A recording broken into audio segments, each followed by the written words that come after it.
Ok, c'est parti pour l'actualité. Donc on va voir ce qui nous attend là dans cette semaine à venir.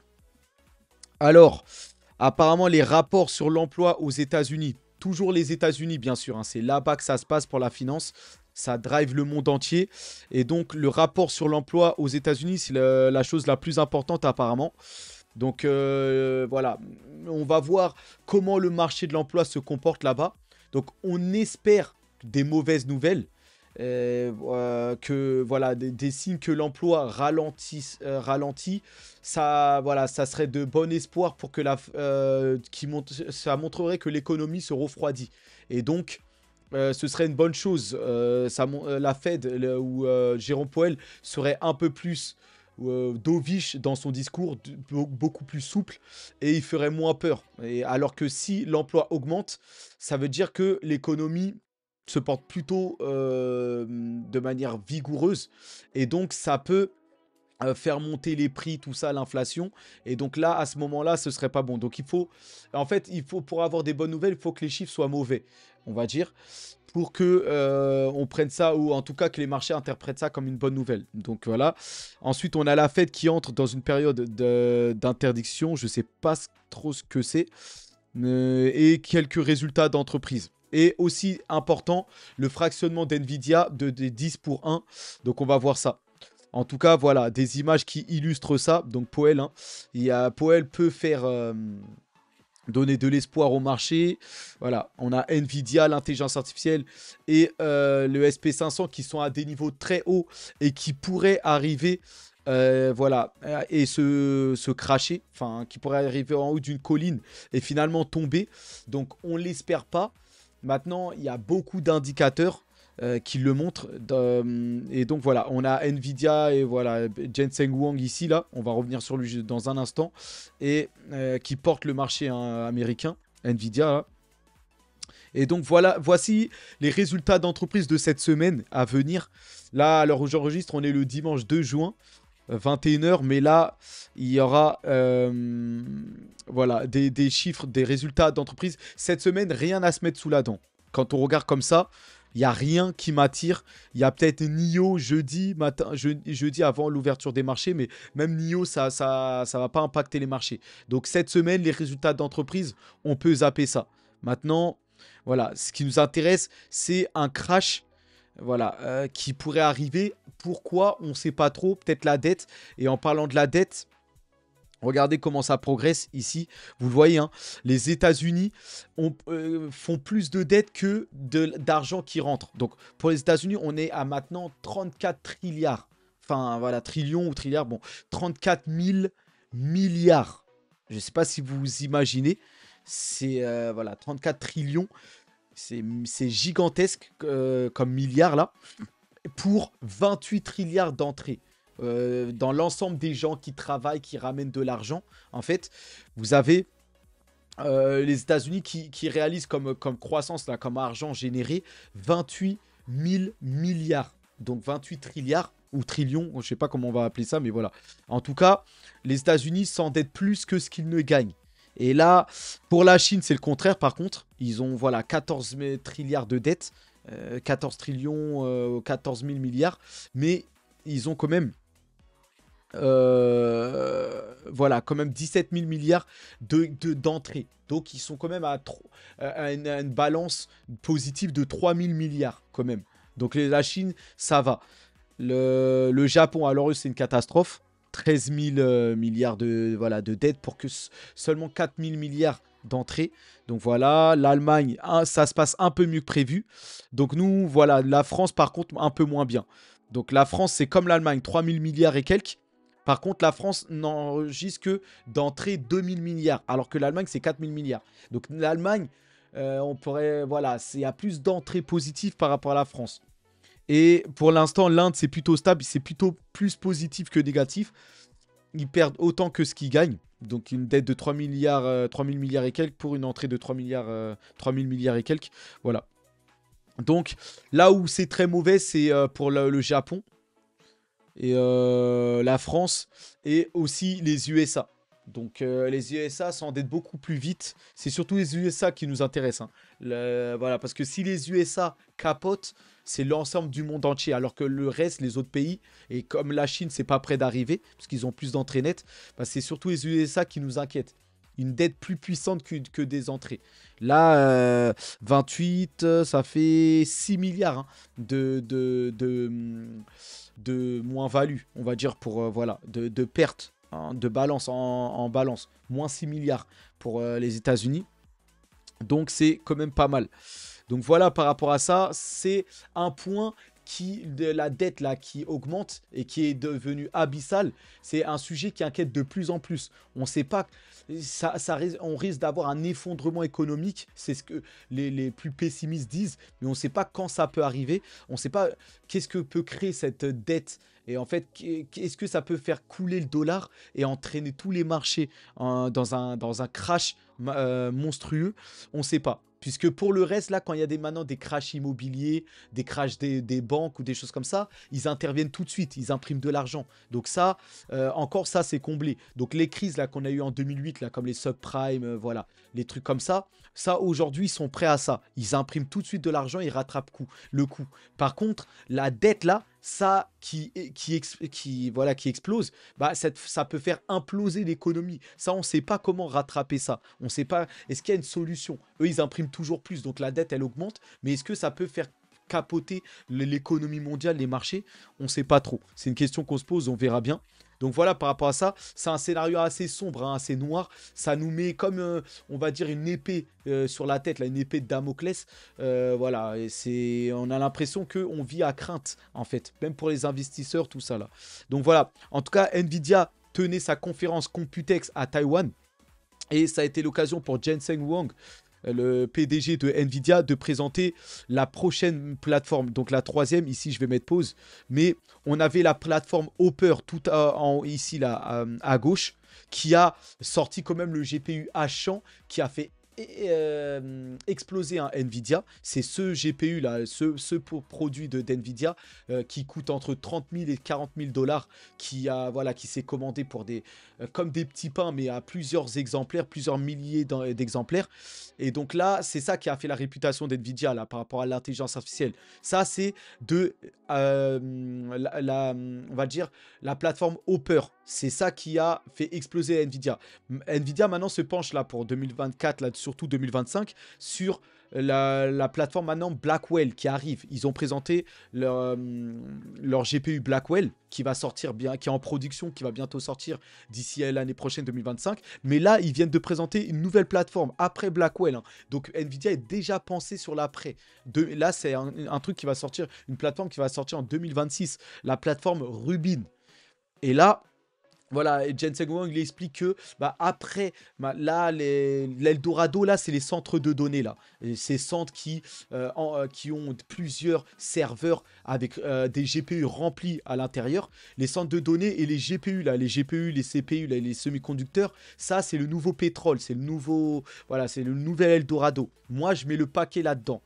En ce qui me concerne, oui, il y a la blockchain, il y a le Web3, les cryptos, mais ça, c'est une autre phase, mais qui n'est pas encore prête. Au jour d'aujourd'hui, personne n'utilise encore les cryptos, les choses comme ça. Ça arrivera, mais bien plus tard. Vous voyez, c'est spéculatif, donc ça monte, ça descend. C'est de la spéculation. Ça, c'est réel, là. Ce que Nvidia fait, l'intelligence artificielle, ça, il y a des gains réels. Donc, c'est pas de la spéculation, c'est des bénéfices réels. Et donc là, il y a des gains sans tellement de risque de perte. Parce qu'il y a vraiment des ventes, des choses comme ça. C'est là qu'il faut être.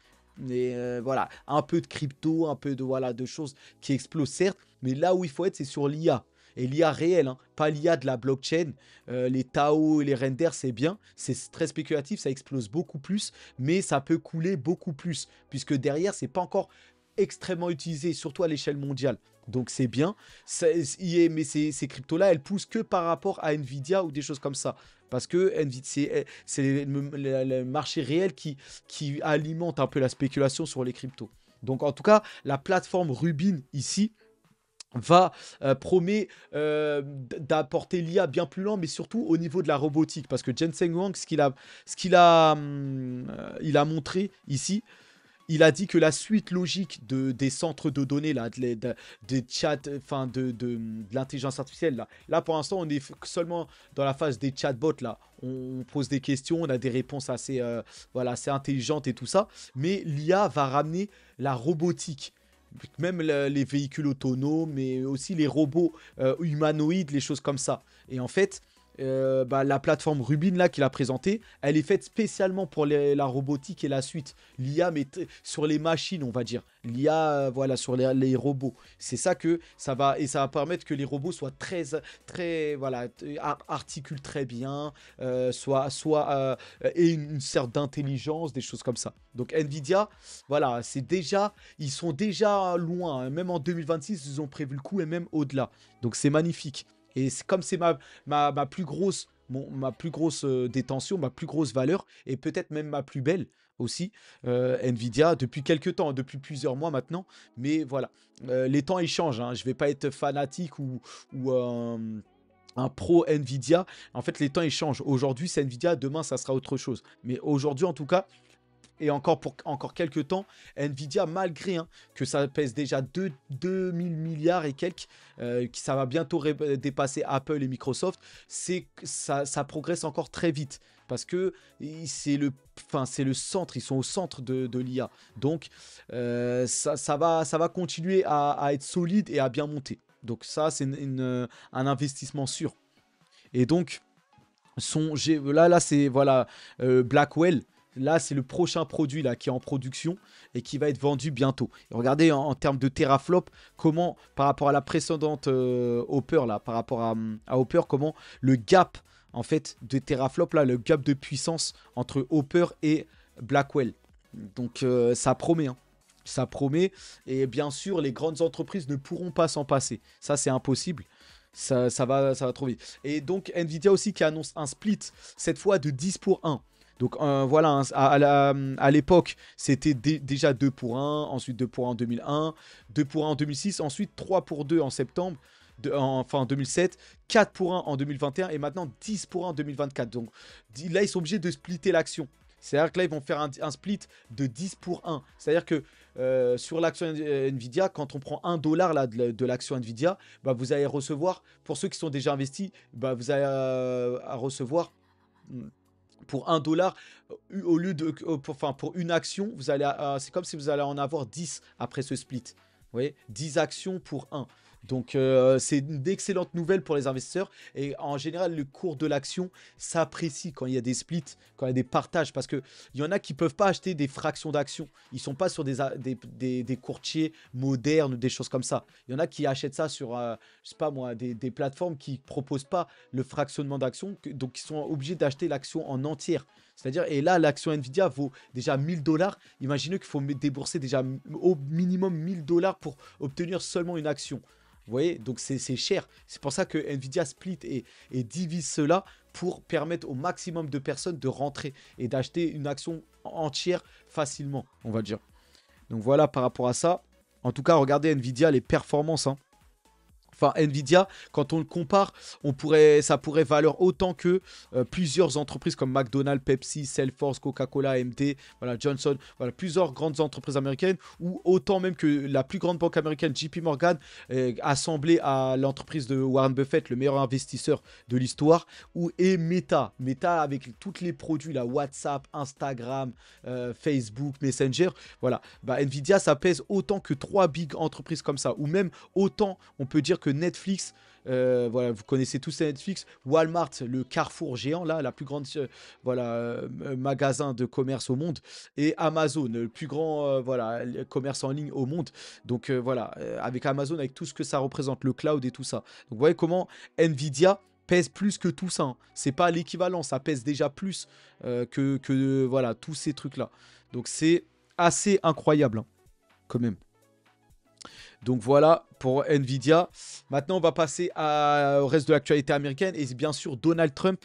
Donc Donald Trump maintenant qui occupe quasiment toute l'actualité, quasiment toutes les miniatures là, mes dernières miniatures, elles le concernent. C'est pas que je veux, mais comme je le rappelle, c'est que en fait là, les élections américaines vont tout changer. tout au niveau des guerres, au niveau de la finance, au niveau des cryptos. Et d'ailleurs, Donald Trump maintenant est devenu pro-crypto, mais ça va tout va changer. Et comme je le rappelle souvent, il faut arrêter d'être de tout focus sur la crypto, qui est plus camp peut-être démocrate, Jérôme Powell.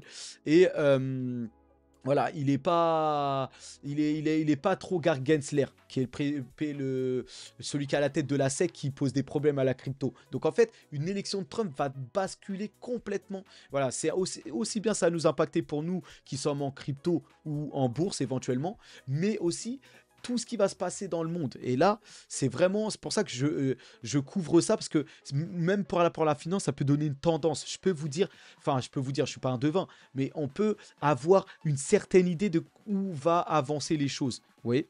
Et donc voilà, énorme succès hein, pour Donald Trump, comme vous l'avez vu arriver à l'UFC 302 hier soir. Voilà, il a ovationné par la foule, tout ça. Donc, en tout cas, même Sean Strickland, qui a gagné hier, là, a dit qu'il fera un don à Donald Trump. Hein. Il a dit, Président Trump, c'est vous l'homme. C'est une foutue parodie ce qu'ils vous font. Je vous ferai un don.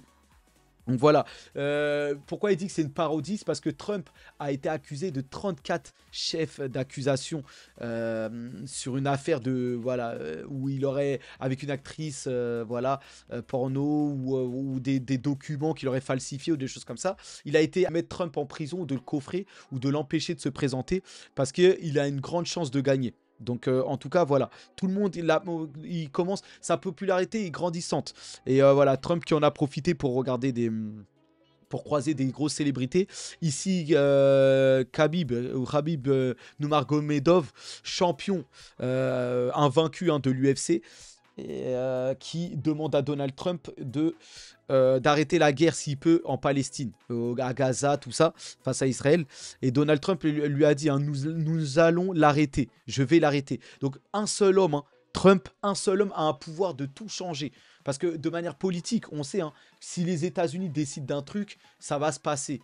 Et là, c'est juste que les États-Unis ont décidé de déranger la Russie, la Chine et tout le monde. Et bien voilà, le monde est en proie aux guerres. Mais si les États-Unis décident d'arrêter, et Khabib, il a très bien compris ça, il sait que Trump a le pouvoir d'arrêter ça. Et donc c'est pour ça qu'il espère que Trump soit aussi élu, même s'il ne pourra pas voter. C'est un citoyen daguestanais ou russe, donc il ne pourra pas. Mais il demande à Trump de faire ça si jamais il est élu.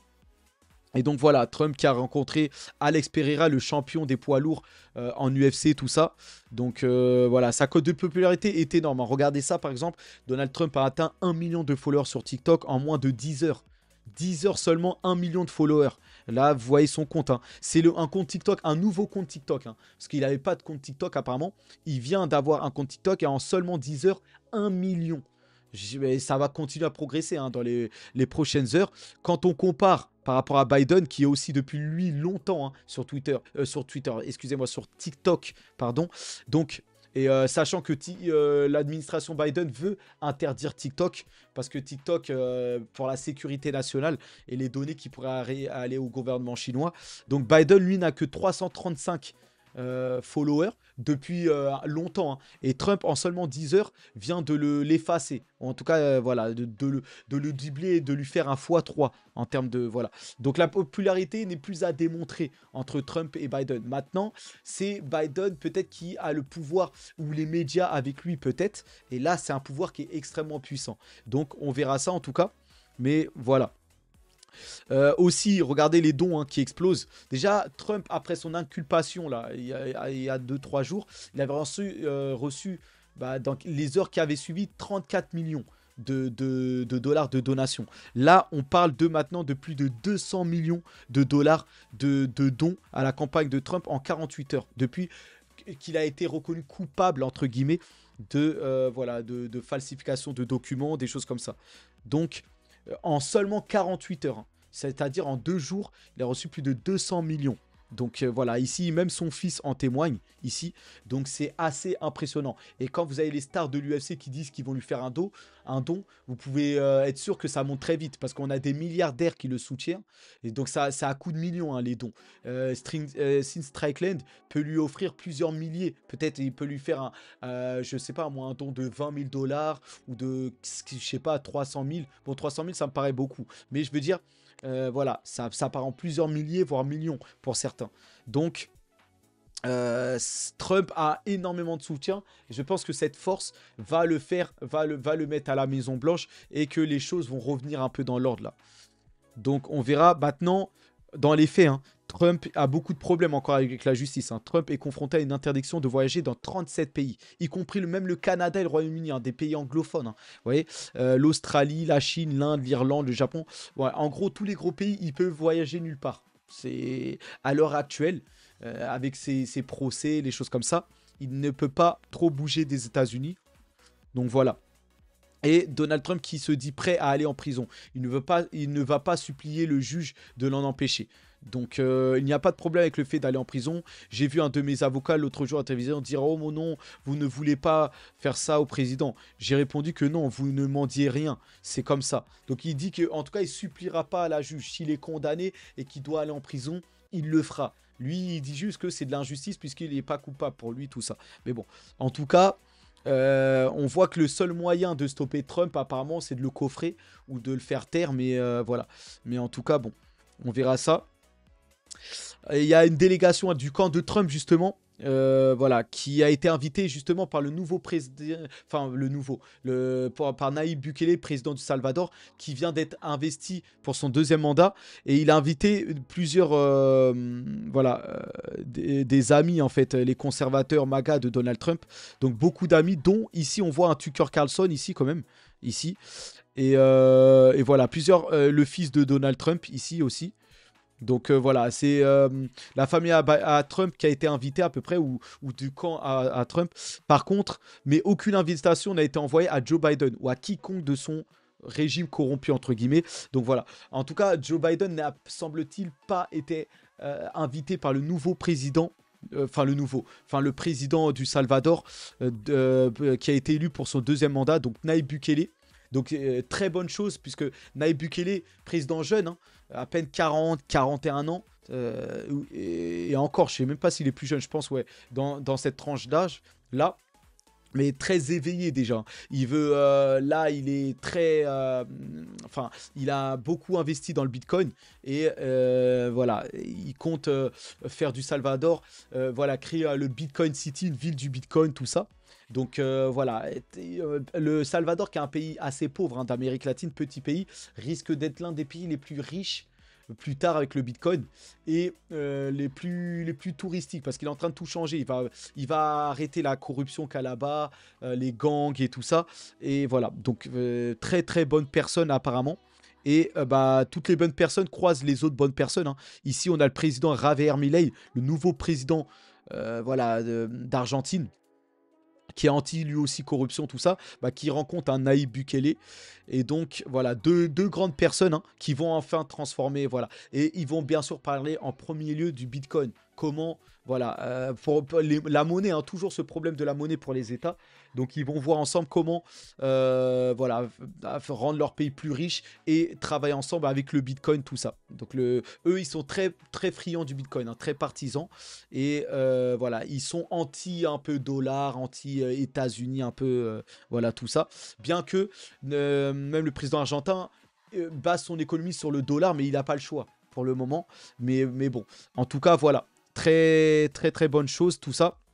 Et pour continuer sur les présidents, vous savez que le président Raisi, le président iranien, est décédé il y a quelques jours, semaines, suite à un accident d'hélicoptère. Ici, on a l'ancien président iranien, Ahmadinejad, qui a annoncé sa candidature aux élections présidentielles. Donc lui, je ne sais pas quoi en penser. J'avais déjà entendu son nom, hein, avant. Je ne sais pas trop si il est de mèche ou pas. Ça m'étonnerait, hein, mais comme par hasard, il réapparaît après tout ça. Je sais pas si c'est les Américains qui ont fait exprès d'assassiner Raisi, qui veulent essayer de le remettre lui placer plutôt lui en place pour essayer de recontrôler un peu l'Iran. tout ça, c'est bien sûr des propos complotistes de ma part, ou qui pourraient être de la théorie du complot. Je sais pas. Est-ce qu'il a des bonnes intentions? Espérons pour l'Iran, en tout cas. Donc après, peut-être que voilà, il veut rentrer en fonction et faire tout contre les États-Unis et contre Israël, tout ça. Je sais pas. Mais en tout cas, faudra voir ça. Donc on a là, en tout cas par rapport à Israël, là, un assistant de Netanyahou affirme qu'Israël a accepté le plan de cessez-le-feu de Biden pour Gaza.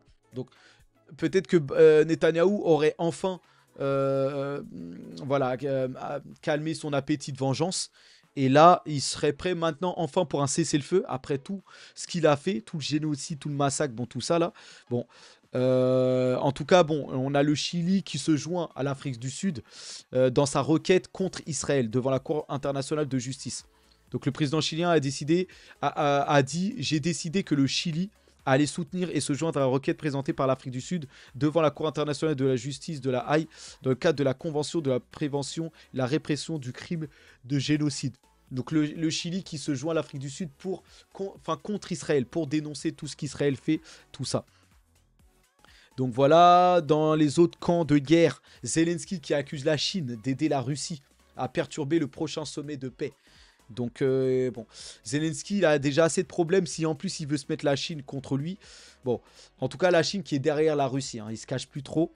Et voilà, on verra. Mais l'Ukraine qui est presque à céder, hein. En tout cas, la Russie est à l'offensif. Et ils sont pas loin, l'Ukraine, de perdre. Donc on verra ça. Et en tout cas pour la Chine qui avertit encore une fois, hein, par rapport à Taïwan, quiconque ose séparer Taïwan de la Chine est voué à être réduit en miettes et à provoquer sa propre destruction. Donc ça c'est le mini-chouin de la défense, hein. Donc Jun qui le déclare ici à la télé. Donc la Chine ils rigolent pas, hein.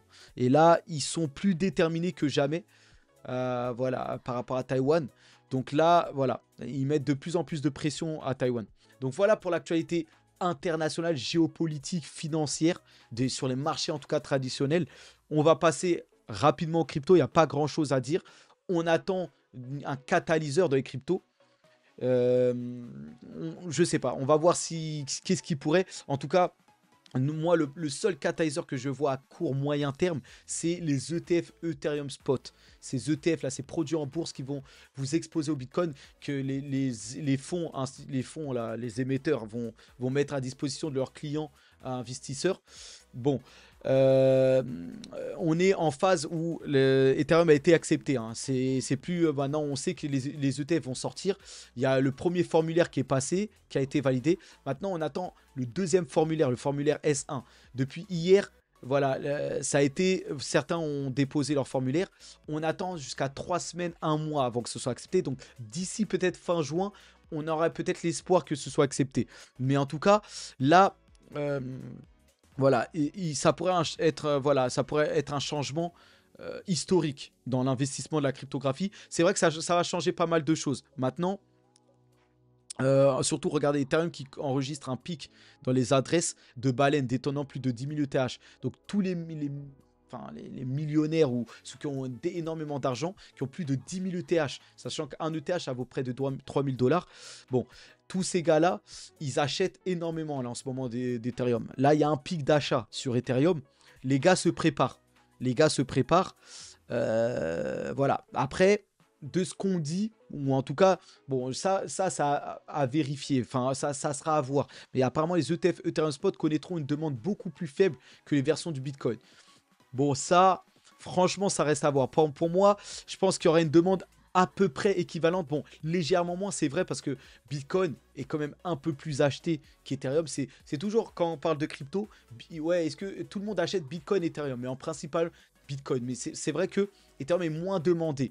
Mais je pense que ça aura un bon succès. Peut-être un peu moins, mais eux, ils disent beaucoup plus faible. Beaucoup, j'ai un doute. Plus faible, oui. Beaucoup plus faible, j'en suis pas sûr. On verra. Mais je pense que ça sera du même ordre à peu près. Parce que voilà, Ethereum, c'est quand même l'ordinateur, l'Internet Web 3. Donc bon, faut voir ça. Donc à vous de me dire en commentaire si vous le pensez ou pas. Mais vous me direz. En tout cas, je vous le dis, hein, les plus grandes banques de Singapour. Regardez, la plus grande banque de Singapour, DBS, en a acheté pour 173 753 ETH. Donc plus de 100 000, plus de 173 000 ETH achetés, quand même. Donc d'une valeur, quand même 650 millions de dollars. Donc voilà, hein, la banque là, elle a acheté pour 650 millions de dollars d'Ethereum. Donc voilà, là, ils se préparent. Tous les institutionnels, les géants là, investissent sur Ethereum parce qu'ils savent que Ethereum risque de connaître une énorme volatilité à la hausse suite à l'approbation des ETF. Moi-même, hein, j'ai tout. C'est maintenant Ethereum qui est devenu, entre Bitcoin et Ethereum, j'ai les trois cryptos là, Bitcoin, Ethereum et Solana. Et à l'heure actuelle, Ethereum, j'ai des altcoins, hein, parce que sinon ça va me trotter dans la tête. J'ai aussi quelques altcoins, mais mes trois principales cryptos, c'est d'abord Ethereum maintenant, juste en dessous un peu de Bitcoin et un peu moins, j'ai aussi du Solana, principalement. Mais voilà, j'ai basculé vers Ethereum parce que j'anticipe voilà, la hype qu'il va y avoir quand Ethereum va être accepté en tant que qu'ETF. Il va y avoir une forte demande pour des clients investisseurs pour l'Ethereum et j'anticipe cela. Ça va faire augmenter son prix bien plus rapidement pour moi que Bitcoin ou même Solana peut-être. Donc voilà, j'anticipe cela. Et donc les institutionnels, là, regardez, les grandes banques aussi achètent beaucoup. Il n'y a pas que, hein, ça va, dans les prochains jours, on va avoir d'autres nouvelles comme ça là. Donc voilà. Maintenant, faut le dire, les ventes de NFT baissent à nouveau, hein. Ethereum est en tête alors que le marché baisse. Donc Ethereum est toujours en tête, hein, en termes de vente d'NFT sur son réseau, hein. C'est la blockchain où il y a le plus de ventes d'NFT, tout ça.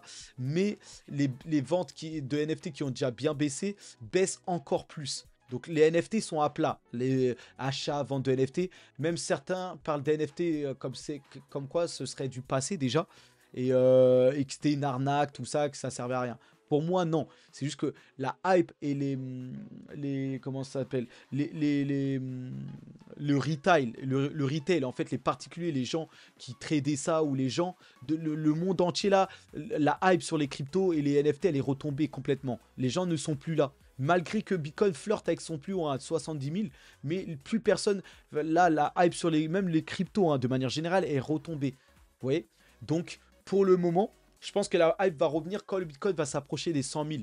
Là, à ce moment-là, les gens vont se dire, mais attendez, ouais, c'est à 100 000, qu'est-ce que j'ai fait, pourquoi j'étais pas là? Et la hype, elle va revenir. Ça pourrait être bientôt. En tout cas, pour moi, ça va être en 2024. Peut-être d'ici fin 2024. Mais voilà. Et à ce moment-là, après tout ça, les NFT reviendront dans la hype. Et là, à nouveau, il y aura de forts achats et enfin les NFT exploseront à nouveau et vous verrez beaucoup de gens acheter pour plusieurs millions tout ça d'NFT. Donc voilà pour Ethereum, tout ça. Bitcoin, donc d'habitude je commence par Bitcoin et ensuite Ethereum et je descends crescendo, mais là j'ai commencé par Ethereum, hein, parce que c'est là où je vois le prochain catalyseur. Sur Bitcoin il se passe pas grand chose et certains, voilà, comme ici là, des analystes font des prédictions de prix 156 000 $ d'ici mai 2025. Je dirais que oui, ça c'est possible. Ouais, parce que pour moi, ça va s'accélérer en fin d'année 2024. Et ça pourrait aller à un pic, ouais, ou aller monter à ces niveaux-là d'ici mai 2025. Je pense que oui. Je pense que là, ils disent boule de cristal ou discours fou. Bon, en tout cas, je pense que c'est un scénario qui peut arriver pour moi. Donc, vous me direz aussi. Donc là, regardez, hein, ici, vous voyez, hein, le chart ici. Donc là, ça montre qu'on va avoir de la volatilité, une forte volatilité qui arrive, hein. Peu importe, hein, que ce soit à la hausse ou à la baisse. Mais parce que vous voyez ici, par exemple, quand on prend l'image, ici, on a un fort pic. Là, vous voyez la montagne ici, bah, juste, c'était une forte volatilité, mais à la baisse. Donc c'était une grosse volatilité, mais du prix du Bitcoin qui chutait. Mais dans les autres fois, ici aussi, on a eu deux autres montagnes. Mais là, c'était une montée. Mais là, vous voyez, parce que quand on forme une montagne, c'est qu'il y a une forte volatilité. Et là, regardez, ici, on est tout en bas, là, du pic de volatilité. Donc là, on est en bas et comme d'hab, hein, comme les autres fois, on va se retourner et on va sortir de ça. Vous voyez, comme tous les autres fois. À chaque fois qu'on est sorti de ce rond, on est ressorti à peu près par la hausse. Donc ça pourra prendre quelques encore semaines, mois. On va finir par sortir de ce rond et former une nouvelle montagne. Mais des fois, on sort de la montagne et qu'est-ce qu'on a? Ça va à plat. Ça va à plat avant de monter. Vous voyez? Ici, voilà. Ici, par exemple, regardez, on est sorti de ce rond et on est allé longtemps à plat jusqu'à qu'on est retombé. Donc, aussi, ici aussi, là, on pourrait sortir de ce rond, aller à plat et encore trouver un rond. Et finalement, voilà. On pourrait finalement ne pas avoir un sentiment qu'on va reconnaître une volatilité et finalement, on n'aura pas de volatilité. Comme cette fois-là, c'est vrai que regardez, ici, c'est resté longtemps à plat. Parce que ici, regardez, on est sorti du rond jaune à gauche et on n'a pas fait de pic de montagne. On est reparti plonger dans un autre rond jaune. Ensuite, on a eu les deux montagnes. On est monté, on est redescendu jusqu'au rond et on est remonté et là, on redescend. Donc, si jamais on reforme une montagne, on pourra avoir un pic de volatilité. Par contre, ça, c'est pas défini. C'est pas sûr. Mais ce qui est sûr, c'est qu'on est en bas de ce pic. Donc là, on peut que remonter maintenant vers de la volatilité. Et quand je dis volatilité, c'est pas explosion à la hausse. Hein. Ça pourrait être une volatilité aussi à la baisse. Mais quoi qu'il en soit, quelque chose de volatile, un gros mouvement sur le prix, à la hausse ou à la baisse. Donc on verra ça en espérant que ce soit à la hausse. Voilà, avec l'événement de l'Ethereum Spot qui arrive, je pense que ce sera plutôt à la hausse. Mais voilà, on ne sait jamais. Mais en tout cas, moi, je pense que ça sera à la hausse. Maintenant, peut-être à la fin du mois de juin, peut-être dans 3 mois, à la fin de l'année, je ne sais pas.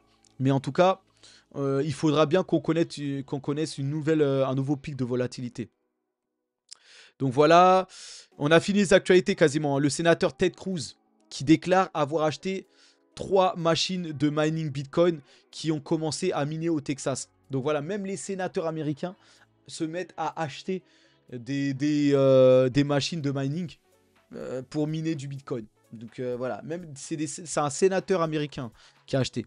Donc c'est pas mal. Donc Ted Cruz, je sais pas si vous le connaissez, je sais pas si vous avez une photo à lui ou pas. Il est là, voilà, c'est lui. Voilà, c'est cette personne-là, Ted Cruz. Voilà, un sénateur américain qui achète des machines pour miner du Bitcoin. Donc pas mal. Donc voilà, hein. Pour les cryptos aussi, on anticipe une volatilité à la hausse comme Bitcoin, hein, je pense. On n'est pas loin. Voilà, on est dans une phase où on a accumulé maintenant. On a une deuxième partie des altcoins. On l'attend depuis longtemps, hein, surtout sur les altcoins. Bitcoin a pris feu, a eu sa période, tout ça. Maintenant, avec les Ethereum, qui est quand même le symbole des altcoins, l'Internet décentralisé, pourrait alimenter cette hype-là des altcoins. Les altcoins, c'est toutes les cryptos en dehors du Bitcoin. Et en fait, bah, le fait qu'Ethereum soit validé, ça peut faire exploser tous les altcoins. Comme Ethereum est l'un des symboles, ça pourrait. Donc on attend ça avec impatience. On verra si ça se passe. On verra ça. Donc voilà, en tout cas, on a Notcoin qui a connu un plus 71% avant de rechuter. C'est de la volatilité, hein, de la spéculation. Notcoin, ça appartient c'est lié au projet Toncoin, le projet de la blockchain de Telegram là. Donc voilà. Et donc voilà, le Bitcoin qui est volatile, hein, qui monte, qui descend aux alentours des 67-68K. Donc voilà pour ça, voilà pour cette vidéo. On reste, on se retrouve dans la semaine, hein, pour d'autres actualités. Donc voilà, hein, sur la bourse, si je fais un résumé de tout ça, voilà, la bourse, ça va être fragile. Voilà, c'est l'inflation, on est suspendu là aux chiffres américains, tout ça. Et la pression va s'accentuer. Donc la bourse, ça va être volatile. Pour moi, voilà, il y aura de la crainte. Donc il va y avoir de la volatilité. Moi, je continue à investir sur Nvidia, tout ça. Et sur les cryptos, pour moi, c'est sur les cryptos où il faudrait peut-être appuyer sur l'accélérateur. Avant, bah, on n'est plus très loin là. On sent une odeur d'explosion à venir. Voilà, il faut ce catalyseur Ethereum. Ça peut sortir à tout moment, hein, l'acceptation. Donc, pour moi, là où il y a des choses intéressantes, c'est plutôt là, à court terme, là, sur la crypto, Ethereum, tout ça. Donc voilà, c'est là qu'il faudra se pencher pour moi. C'est là où on peut choper à court terme, hein. Après, moi, je suis basé sur le long terme. Donc, moi, perso, voilà, ça fait ça prendra le temps que ça prendra. Voilà, je serai patient et je continuerai à injecter et investir. Donc voilà. Mais voilà, l'espoir, parce que c'est le titre de la vidéo, c'est l'espoir. Et en même temps pour Donald Trump, voilà, qui remporte les élections et qui change la face du monde et qui arrête les guerres et tout ça. Et en même temps, Ethereum qui est l'espoir Et voilà, avec Nayib Bukele aussi, qui est l'espoir, hein, qui porte l'espoir voilà, des États pour le Bitcoin. Et Ethereum aussi, qui pourrait alimenter un espoir et relancer les marchés crypto. Et donc voilà, et côté bourse traditionnelle, l'espoir c'est Nvidia, hein, qui avec tous ses produits, même au-delà de 2026, peut alimenter encore la bourse et le côté technologique. Donc voilà en tout cas pour cette vidéo, on se retrouve pour d'autres actualités dans la semaine. Spartiate, force à nous, hein. Allez, à plus.